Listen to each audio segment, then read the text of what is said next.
D'abord sur les deux vœux.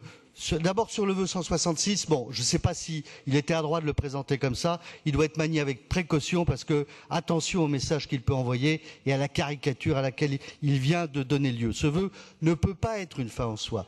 Il faut qu'il soit compris comme un tout d'une nouvelle approche, d'une nouvelle politique pour le logement à Paris. Il doit être encadré par la loi Elan. Il doit être évidemment appliqué dans les zones les moins tendues à Paris.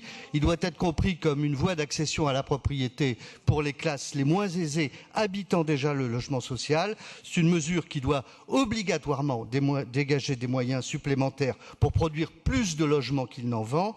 Et si les bailleurs sociaux, parce que j'ai entendu cet argument, ont besoin d'augmenter leurs fonds propres, je rappelle qu'ils pourraient lever l'exonération des surloyers et les encaisser. Ça peut même être un préalable. Enfin, peut-être sur les logements, cette privatisation ou cette vente de logements peut peut-être s'appliquer en priorité sur les logements qui relèvent d'une procédure de préemption dans le diffus, parce que pour des moyens de gestion évidents, ça serait beaucoup plus facile.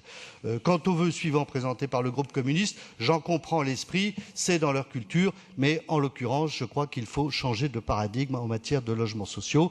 Il est anormal, à mon sens, que des gens qui passent 30 ans dans le logement social, qui payent leur loyer pendant 30 ans dans un logement social, ressortent les poches vides, privés au moins de la capitalisation que représente 30 ans de loyer. Voilà.